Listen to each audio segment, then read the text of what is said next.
Bismillahirrahmanirrahim. Assalamualaikum warahmatullahi wabarakatuh. Perkenalkan, nama saya Nung Sri Sukmawati dari kelas TI 4201. Di sini saya akan menjelaskan soal ujian akhir semester Statistika Industri tahun 2020.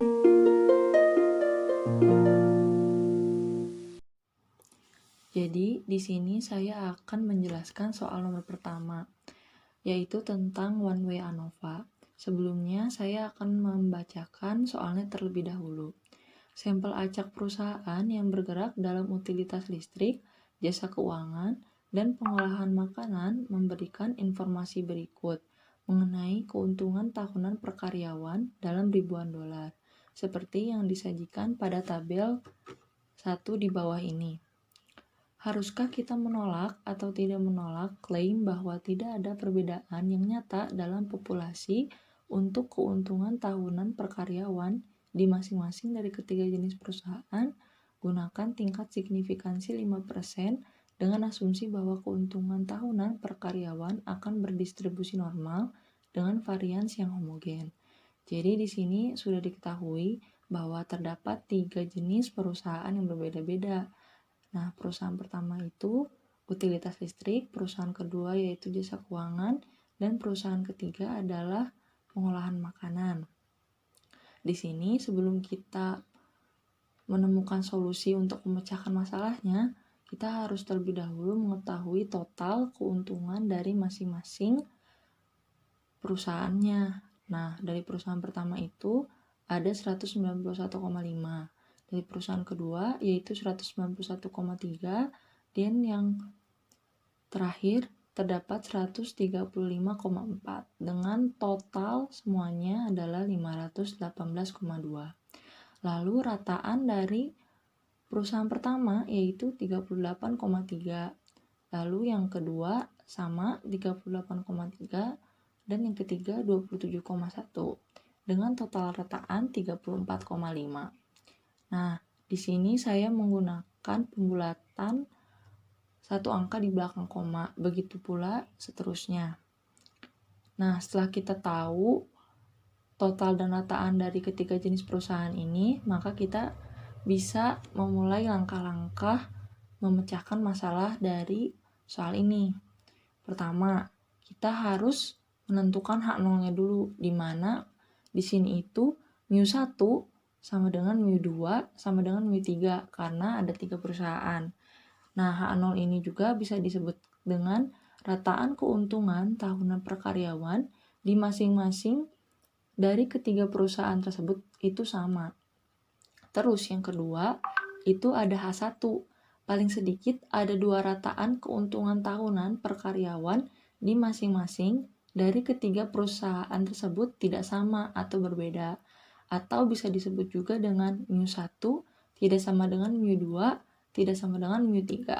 Setelah kita mengetahui H0 dan H1-nya, kita bisa melakukan statistika uji F. Nah, statistika uji F seperti pada layar yang bisa kita lihat di sini, kita harus menghitung terlebih dahulu SST, SSK, dan SSE.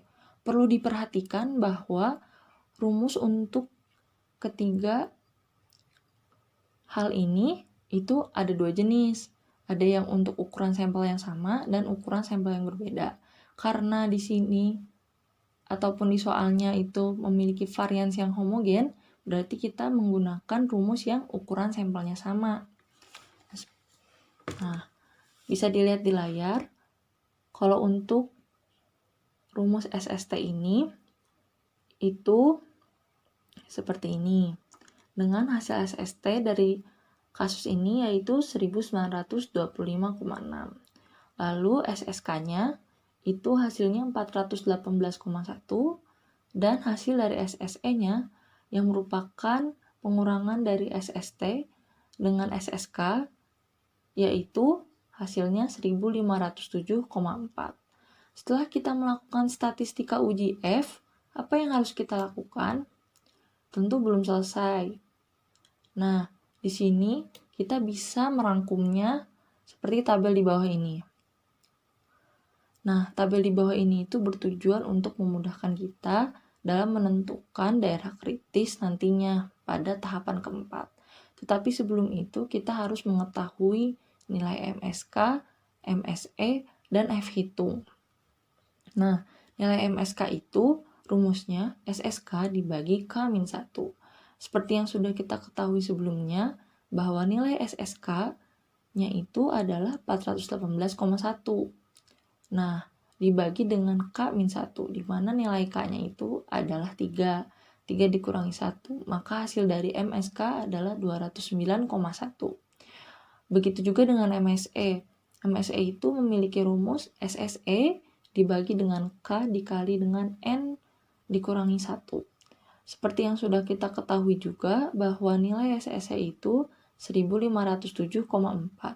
Dibagi dengan nilai K-nya yaitu 3 dan nilai N-nya itu 5 dikurangi 1. Nah, N di sini itu jumlah data dari setiap perusahaan yang tadi, yaitu 5. Dan K itu merupakan kolom dari atau jumlah dari perusahaan yang ada di soal ini. Dengan hasil MSE-nya itu 125,6.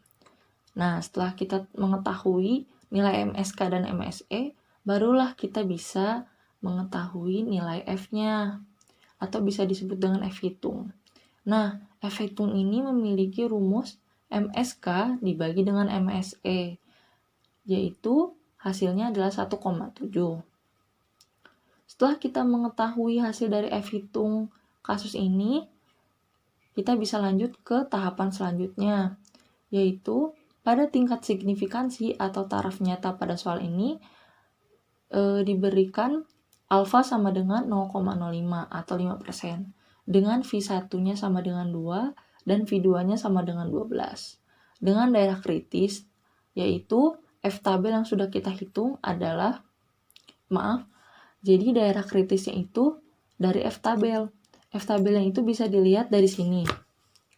Seperti yang kita ketahui bahwa V1-nya itu adalah 2. Seperti yang sudah saya tandai di sini, 2. Dan V2-nya itu adalah 12.